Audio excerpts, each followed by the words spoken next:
Here we go. One more time. Week 2 outside of the wrap. June 12th. June 12th, a beautiful Friday evening. George said, I asked you, do we want to be inside or outside? And I said, let's go outside. A beautiful evening, a nice coolness to it. You don't have to worry about the humidity.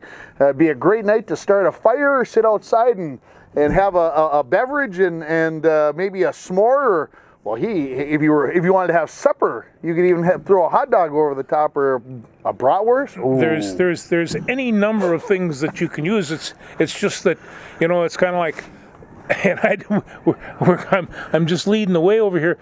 I have just a small blood sugar problem, and so I say to my wife, "Are you trying to put me away?" Why? Yeah, pineapple carrot cake. Ooh, really? And she knows that I can get obsessed with pineapple carrot cake, and she's really good at that.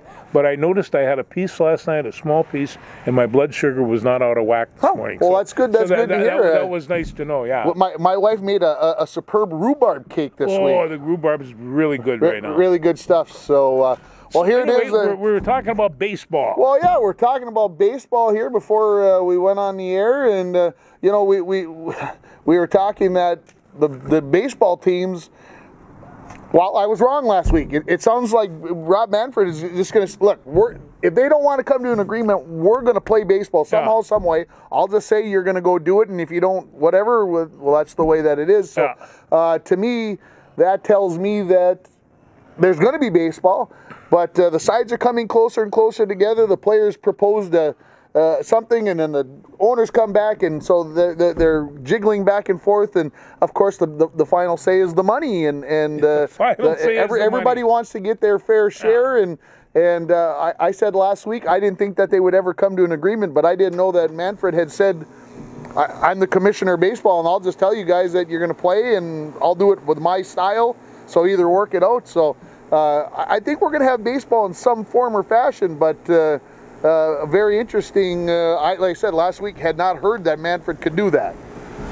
Well, they've been inching back and forth, and and I watched the Major League Baseball draft the other day, and I'm watching all these young guys, and I'm thinking.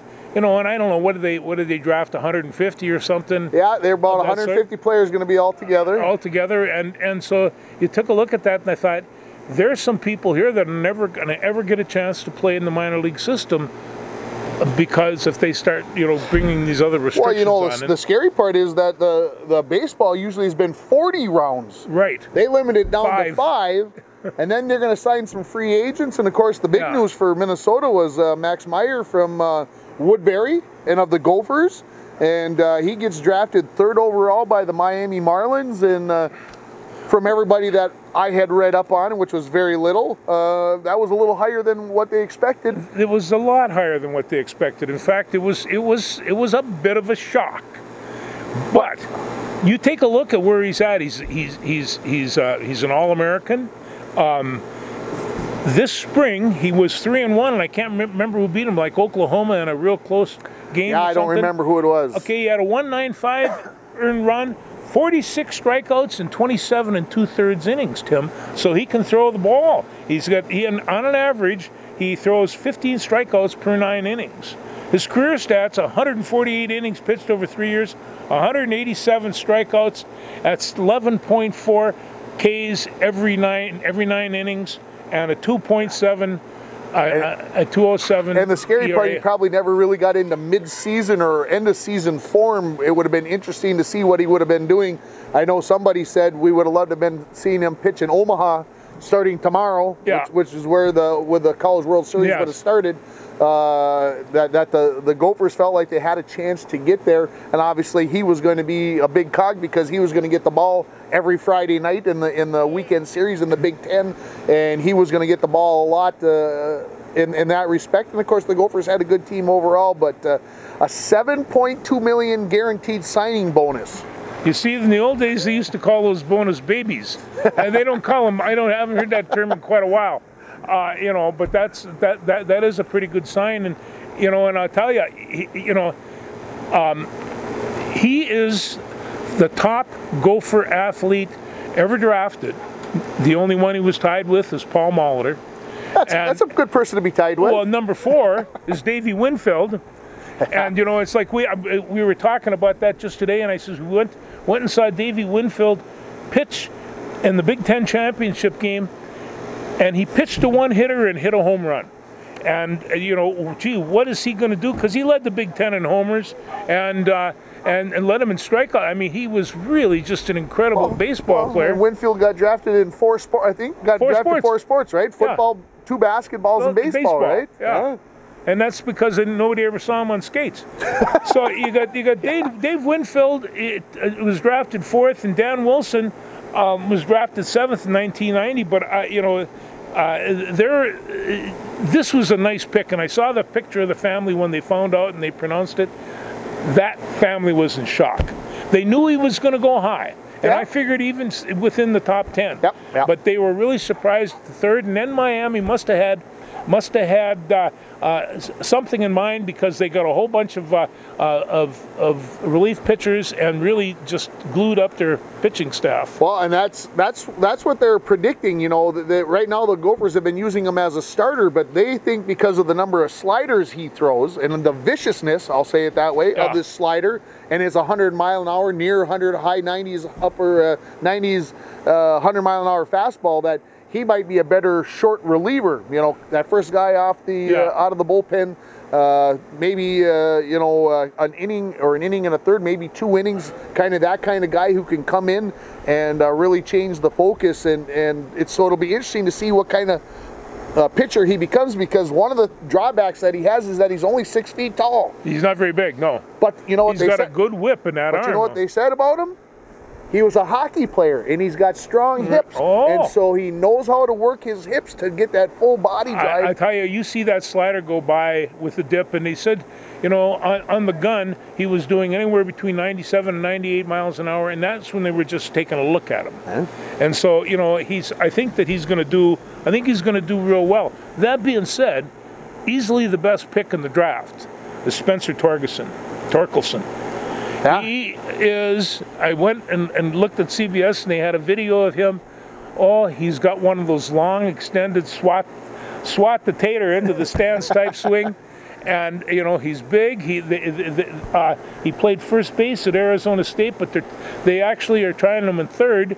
So he has that kind of movement, but he is strong and thick, and he can swing for power. He can swing for hits. He's an all-around, and he's going to play for Detroit, which is good and bad news. Bad news that he's playing for Detroit. Good news that we should get a chance to see him now and again. Should get a chance to see him quite regularly that way. Yeah, you know, it's a weird draft, not only because it's only 5 rounds instead of the normal 30 to 40 rounds, but at the same time, you didn't get to see these kids for another year. And so it really makes things difficult for the teams to pick. And so they had, well, it's always a gamble when you pick these guys. You don't know what's going to happen. Injuries, especially with pitchers, get sore arms, get bad arms, get injured arms, blow an elbow, and things can happen. So Twins got a big first baseman out of North Carolina with the 27th pick. They did, and he's actually he's got a nice swing as well. Okay. And so, you know, it's you know, I'll tell you, we always said when the football team makes their draft pick, they are really, really taking a shot in the dark. They just don't know. I think baseball, it's even more so. The nuance of the skills is really pretty remarkable. So, you know, I hope these kids get an opportunity, you know, well, I think you talked about what you talked about there with the football. You get to see them at that college level, and you kind of get to see them. But some of these kids you're taking out of high school. Right out of high school. You're taking them right out of high school, and you're saying, okay, I'm watching them against other high schoolers. Well, how does that translate in 3, 4, maybe years, 5 years, maybe 10 years for some of these guys until they get their bodies mature enough to go play at the big leagues? Oh, especially when you got somebody throwing 97, 98 miles an hour. You don't want them to be throwing 100 pitches a game. You know, I mean, most of them now, they chop them off at 75 when they're kids. Yeah, it's a lot different. You're not going to have the Nolan Ryans and those kinds of numbers anymore. It's a different game. They had one kid. He was drafted pretty high. He's a tremendous pitcher, but he's already had Tommy John surgery, and that's young for that to happen. Well, and then to think that they're drafting him they're drafting him and saying, geez, we still think he can make it happen. That's pretty impressive. Yes. Staying with baseball, if I might, or you got something else? Oh, and I was just going to say about Max. Yeah. He is the only golfer in the top 10 to have pitched in the last 42 years. Wow. He is the only golfer in the top 10 to have pitched in the last 42 years. So that tells us, you know, with all those great hitters and with all the great baseball players, it's been a long time since we've had a pitcher of this sort. Yeah, he was. It's too bad that things didn't work out and we didn't get to watch him in the regionals and the Big Ten championships and everything else. Yeah. So, sticking with baseball, I want to come a little closer to home with a couple of things. Yes. Wyatt Ulrich, going back for his 4th year as a Bismarck Lark, and he's going to be maybe one of the few ever 4-time Northwoods Leaguer player type guys. And basically, you know, when he got to the end of last season with the Northwoods League Bismarck Larks, he was heading back to St. John's for his final season. Yeah. Well, obviously that final season went away. Now he is signed with the Richmond Spiders, Division I. No kidding. Yep. So he's going to head out to go to school out there. Oh, and finish it. That's fantastic. And he's going to go out and play Division I baseball for the Spiders. And because he was still going to play in college baseball, Bismarck decided we can invite him out. So I don't know how much our watchers, our viewers know about the Northwoods League, but the Northwoods League is made up of about 20 to 22 teams that are in North Dakota, Minnesota, Wisconsin, Iowa, Illinois, and some in the lower, the LP, the lower peninsula of Michigan. Yeah. And so, because really Minnesota's not allowing you to play baseball at that level to have the big crowds yet, some of the Northwoods teams have gotten together and they're going to start having pods. So Bismarck, who's in North Dakota, obviously, and they have a little laxer restrictions out there right now, they decided that they were going to form 2 other teams. The Mandan Flickertails.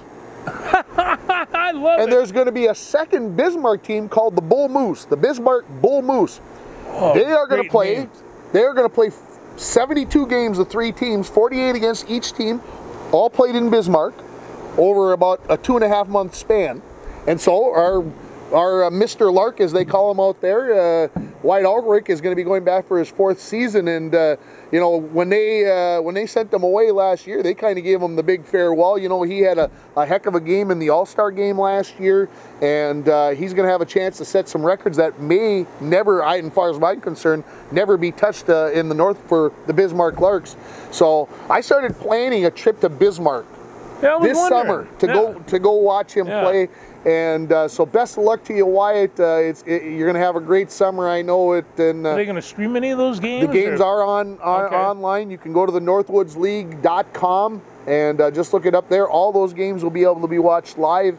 And like I said, it's going to be fun to see how he does and how things play out. And then I also found out today that there's a 6-team pod that's in Wisconsin and Illinois. There's 6 teams over there, and they're going to start playing on July 1st, so out of the Northwoods League. So some of these college players are going to get a chance to play this summer, and we'll see how it all goes. Hey, I tell you, I'm on about my 3rd or 4th game of Korean baseball, and I'm starting to realize the difference, and I'm starting to like it. Okay. And it's just, and every time I take a look and they have the paper audience with masks on and digital cheerleaders, I giggle and laugh, and the guys still play hard.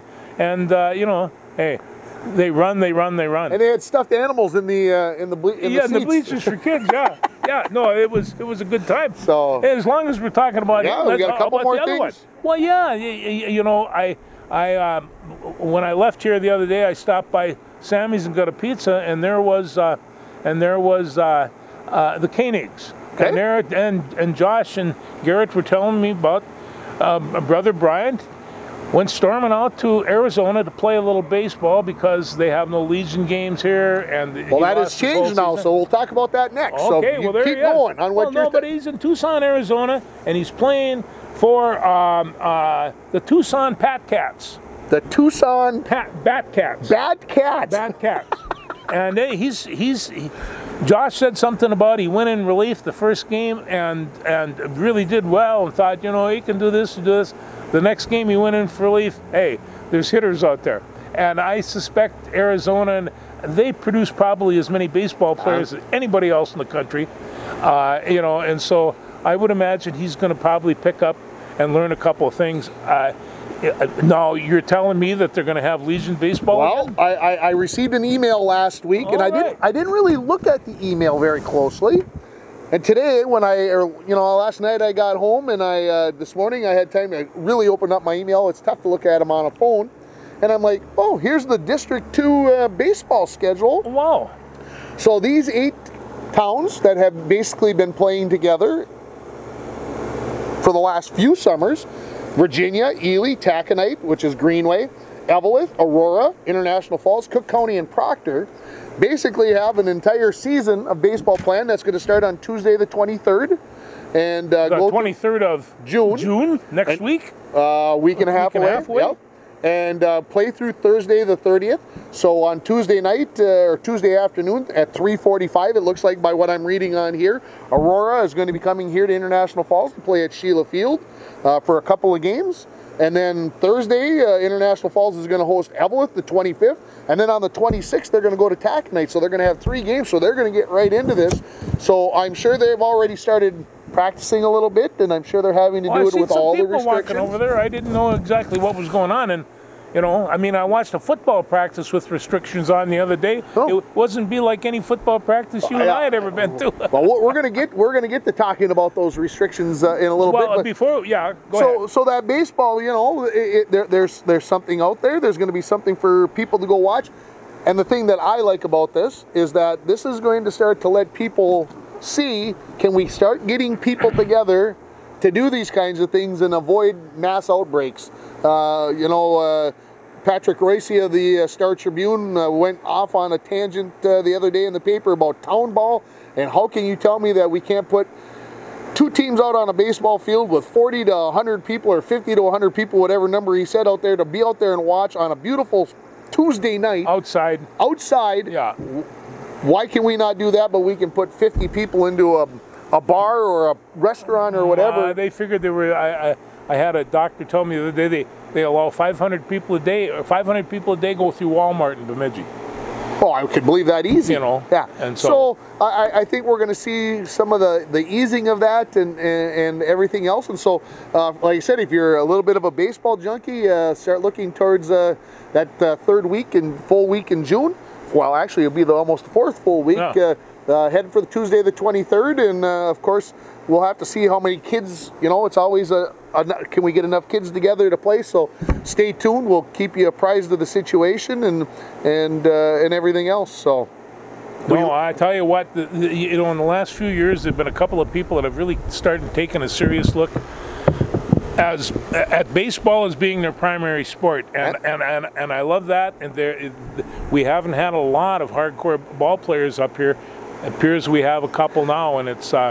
And I think our Bronco baseball team had a chance to do some things this past year. There was a big group of seniors that would have been on there, and they were all good athletes, so hopefully we'll see if they get a chance to do something with this. It's not Legion baseball. It's VFW/Babe Ruth. And so we'll see how things go, but I'm looking forward to getting out and hearing the crack of the bat, as they say. The bat. Or ding, the tink. Ding. The tink of the bat, I guess, is what we're looking at. Where should we go next? Well, I tell you what. You want to talk football? Just a little bit. It's never a little bit, you know that. This is the NCAA Football Oversight Committee passed recommendations the other day to formally allow schools to work with their football teams on July 13th. They will go through a series of 3 phases. The first one's 8 hours a week of strength training, and there's some classroom, I suspect. The second one is they're able to have a kind of open walkthrough practices. The third week is a little bit more intense, and then on the 7th of August, practice starts. And it's just, this still has to be passed by the NCAA D1 Council.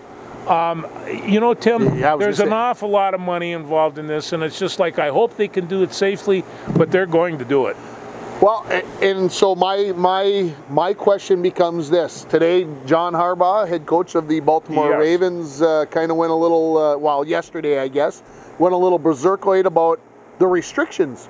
how close you can stand in the huddles at practice, how you can practice and whatever else. He says it's not humanly possible to play the game the way they're telling us it's going to have to be played. So obviously there's still things to be worked out.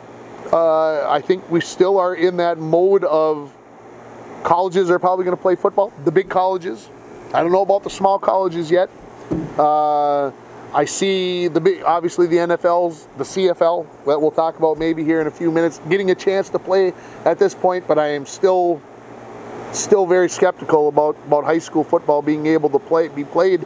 I know the State High School League had a meeting earlier this week, and they kind of ranked the risks, the sports, by low risk, medium risk, and high risk, and football was obviously the only fall sport that's in that high risk. Yeah. And getting out of that, can we get enough things set in place, enough restrictions or whatever to make the game what it needs to be by the time mid-August rolls around when practices are supposed to start? I just don't know. But we'll see what happens. It sounds like the colleges are going to be ready to go, and of course the University of Minnesota announced this week that they are planning to hold in-person classes this fall with a good mix of online classes, and then being able to say, look, you got to have classes done by Thanksgiving, and if you've got anything that you need to be done after that, you need to do it online. And so that tells me that the University of Minnesota is saying, we want to have football. We want to capitalize on while the iron is hot, and we want to make some money. Yes. And besides, they got in case you haven't noticed, they got a very good football team. They got a very good football team. And they don't want to miss out on that chance to keep the ball rolling, as they say. You know, when was the last time you made mention of Ohio State, Michigan, Wisconsin, and Minnesota as the four teams, top teams in the Big Ten? And the Big Ten is going to be good, and they shouldn't toss Maryland out with that one either. Rutgers had a class that's going to come back and bite somebody. But, you know, it's one of the things where you would think that there were really wise people coming to these decisions, but they're making these decisions on stuff that they don't know, and there's nothing that they can do about that. Well, and somebody said today with the football, this is not going to restrict and keep everybody clean. This is restrictions to minimize what could happen with these players. So obviously all these players, the college kids, the pro kids, we haven't really talked about the NBA and the MLS and hockey getting back together, but they are, quote unquote, and they always have been, kind of putting their lives on the line, their health on the line, and for the sake of our satisfaction, and to a certain extent their satisfaction. Oh yes, right? I mean, they want to play. This is their livelihood. This is what they do. This is what they do, and the college players as well. They've spent years preparing themselves for this, and in fact, you take a look at even our high school kids. They've put a lot of time, a lot of effort for somebody to say, no, you can't do this, and that's in my mind. They're the ones that get hurt the most, and I always have felt that way. So have you. Well, in Bemidji State put out this week that they're going to try to have their team camp that they've had, where the teams from other schools can get together and scrimmage against one another the last week in July, and I'm kind of like, ooh, that. So there's another experiment. Well, now you know what you're going to do at the end of July. I know what I'm going to be doing at the end of July. To me, that's another experiment, if I can use it that way, to see, can we do this without bad things happening? Yeah. So we'll see how that all plays out. And you kind of feel just a little bit like a guinea pig. Yeah, absolutely. I agree. There is some of that. And should we mention Delvin Cook? He's right next on my list, right there, written right down. Delvin. He's going to get his money, right? I don't know. I mean, the first thing you got to mention, is this a contract negotiation or a renegotiation? I would say it's a renegotiation because he has not completed. And I'm not a big fan of this. I will say this: I'm not a big fan of, you signed a contract, you should play it out to the end. But we know that's not the way things work. No, we know that's not the way things work. And the other thing is that I don't know, but it's starting to look like the Vikings are putting together a pretty nice stable of really fast, quick running backs. And although Delvin Cook is the top shelf guy, I hate to bring up my favorite baseball movie, Moneyball, but you start taking a look at what you might be able to get. And I love watching Dalvin Cook. I'd want to see him grow old in a purple uniform. Well, and somebody said the Vikings have made their offense. They have a coaching staff. Yes. They have made their team into a team that wants to run the football a Yes. good share of the time. That's what Zimmer wants this team to be. That's why you got Gary Kubiak doing the things that he does. So I'm not saying they have to have Dalvin Cook, because Nice to me, if you've got the right lineman in front of him, you can put a lot of different guys behind him and put behind that line and make things work. But obviously, a Dalvin Cook is a little more dynamic. Can make something out of nothing. All the greats could. The Barry Sanders. That's I'm not saying Dalvin Cook is Barry Sanders, but he kind of has some of that. He's got that St. Peterson look, and and it's just like kind of put that foot in the ground and change and get back up to speed. Nobody will ever be Barry Sanders. I don't see that happening. But Dalvin Cook is that kind of guy. He's going to get his money. I think he's going to stay in a purple uniform because what do they give him? Probably 4 years contract, I would say. I would guess, yeah. And probably at $45 million, probably half of that guaranteed, maybe. Oh. That's a lot of money, but I think that's what you're looking at. Money. The value of money changes, and and it certainly does in sports. So well, and the scary part is, okay, so you've got the salary cap, right? Yep. And the salary cap is deemed on how much money everybody's making, right? That's exactly right. So what happens to the salary cap possibly next season if the NFL can't play a full 17, 16 game schedule? Now all of a sudden you got all these contracts and it gets a little scary. So it does get a little scary. What else you got down there about football? Your favorite coach, Pete Carroll. Yeah. He come across the other day and says, somebody is interested in Colin Kaepernick. Now, I wonder, could that be Seattle? Well, I saw a little bit on this, and he said the reason why, he looked at him in 2017 when he was released when he was released from San Francisco, but they got Russell Wilson. And 2018, they still have Russell Wilson. Well, it's 2020, and guess what? They still got Russell Wilson, and people have found out that he's pretty creative. He's pretty durable. He's been pretty good for them. So, would Seattle be looking to sign Kaepernick as a backup to Russell Wilson? Does that make sense? No, for the right price, it does. It really doesn't do it. But I don't know. We'll have to see how things go. I don't think it's Seattle. I think it's got to be somebody else. I don't know who that is, but I don't think it's Seattle. So, see, son-in-laws, they just show up. Son-in-laws just show up. They just show up. That's who that is. I got you. Now I can see it. Now I see it. So okay, from there, I just want to go off a little bit. I didn't know 10 days ago who Bubba Wallace was. Yeah. And Bubba Wallace is the top shelf Afro-American driver in NASCAR. The beginning of the week, he called for the banning of the Confederate battle flag, and this shouldn't be done. And 2 days later, NASCAR agrees with him and passed a rule that there will be no longer allowed on their property at their events the Confederate battle flag. And I just saw it and I thought, here's a guy. Things happen quick these days. In case you haven't noticed, very quick. And he shows up, and 2 days later, and I went by Daytona one time. There was nothing but battle flags. The stars and bars were all over the place out there, and I just thought, okay, you're in the South. But NASCAR has expanded from the South, and they're nationwide. And the stars and bars stuff just doesn't work that well in Maine or Massachusetts. And it is going to be very interesting because I think this weekend they're going to allow like 5,000 people in to the race, and no infield stuff, but into the stands to watch the races. And it's going to be an interesting because you hear me all the way out on this. I don't think that this is going to be a tough thing to be able to enforce, is the right word I'm looking for. I have down because we know that people have got into many events with things that they're not supposed to have.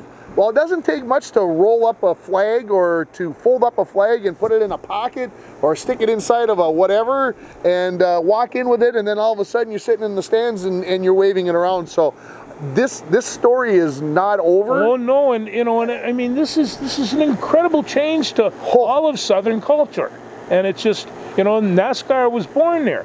But I'm going to tell you right now, Bubba the other night, and I watched him drive. And down in Virginia, and he was driving this beautiful black race car, number 43, designed and built by Richard Petty, and on the side of it, it was Black Lives Matter. And I thought, when did you ever think you'd see this in a NASCAR event? Oh. And so this is the time of change, and as long as we're on this revolutionary stuff, I just want to bring up who I think is really turning into a fine man, and I mean, not that he always was, and that's LeBron James. LeBron James puts his money where his mouth is, and I'm talking about before he's done Paul Robeson, Muhammad Ali type worldwide acknowledgement for things that he's done. Now he and a group have started an outfit called More Than Vote, and after what happened down in Georgia, they're trying to see if they can register, get people. They are putting in tens of millions of dollars to do this all over the South and over places where a voter suppression has been taking place. And so I'm sitting around thinking, he's 35 years old. He's done in basketball just about everything that he could do. He's on par with Jordan, Magic, Kareem, any of them, and and don't let my high school kids hear you say that too much. But I'll nod on that. Yeah, no, and I'm sitting around, and I'm watching this guy, and he is sincere, and he is really attempting to make a difference. And at 35 years old, if he can rock the boat like this, he's not even close to being done. So I wish LeBron James well, and it'll be. I can't wait to see him get back in the court. I'm not a particularly strong NBA fan, but I've had no college basketball for a long time. Yeah, it's going to be interesting. The WNBA announced today that if they have a schedule, and they usually play like a 34 to 36 game schedule, they're going to possibly try to squeeze in a 22 game schedule. Oh, that might. But they're going to play the players. They're going to pay the players their full season salary if they play that 22 game season. So now, how's that for doing things the right way? Well, no, and there are some people that that have the money that are able to do this, and it's like Mark Cuban and some of these guys, they see an obligation in what they're doing, and they can see this. Not all owners feel that way, but. Yeah. But there are plenty that they really do want to make a difference, and they're rich enough that they don't care if they break a couple of eggs doing it. Yeah, I agree. So we'll see how that happens, yes. And of course I think the Loons, Minnesota UFC, and MLS Soccer. I know they're getting ready to go. I think they're getting ready to go July 8th, and I think the Loons made it to the playoffs last year, and I'd like to think that they'd have a chance. They had a good chance to do some things this year. Well, and they picked up young talent to change the world of soccer, football. Yeah, so we'll see what happens. So I'm kind of excited to see how the Loons will do. I'll be watching along the way, just because we need that sports fix and get things taken care of. And of course, I do want to mention we left football, but the Bombers would have got their season started tonight or tomorrow night, I guess. June 13th, and to defend their CFL title, and I'm disappointed. I got one Broncos question for you. Yeah. Have they found a volleyball coach yet? I saw the board agenda today. It came out yesterday, and a person you know very well. She is up for being named the head coach, Sarah Peterson. Sarah Bradley. Yeah. And I did not see an assistant coach listed, so I don't know who that's going to be. I'm real happy for Sarah, and this is good for her. She had coached at Little Fork when she was teaching down there, and had kind of, I don't know, She's got a couple kids now. They're getting a little bit older. Oh no, and, Daphne and Sloan, and they are characters. Oh boy, yeah, they are a handful. They are two handfuls. Do they get it from their mother or their father or both? Yes, I know them both, and they're and Jim, he just looks around and says, "Hey, I'm here for a ride. Hang on." Yeah, exactly. We're looking, and of course, I also saw that Charlie Anderson on the docket to be named assistant boys basketball coach. Tickled me purple. And so there's going to be again. We talked a few weeks ago about the changes with Bronco head coaches. Yeah. Obviously, that brings along some assistant coach differences, and hopefully. We're going to get a chance to watch these coaches and kids do their things here in a few months. I sure hope so. And get things taken care of. What else you got? No, that's I think just about it for me. That's about it. Run through my stuff. I see you're wearing your jazz festival. This is next week. This week is the Playboy Jazz Festival at the Hollywood Bowl, and I went 16 different times, and it was absolutely the most remarkable musical experience, at least mostly, that I ever had. And so next weekend, Father's Day, is always the Jazz Festival, except that this year, no Jazz Festival. Oh. And that hurts. 18,000 people would fill a Hollywood Bowl. It would be absolutely incredible. Sunshiny, beautiful, only about 85 degrees, and low humidity. There was no humidity. And I went 16 times, and they always said, if there's rain, we will continue. Rain? Yeah. They were in the middle of the desert. It wasn't going to rain. That wasn't going to rain. So anyway, the Playboy Jazz Festival, I wish I were there. I shan't be. I do want to mention, of course, the PGA got started again. They did. They've had some golf going on without fans, of course. Without Tiger too. And without Tiger and some of the other. I saw Spieth was at the top of the leaderboard this morning. He had started a few rounds. He was at 10 under. So there is going to be some actual live golf going on. I saw Phil Mickelson swing for 6 on I think the 5th hole. So there was.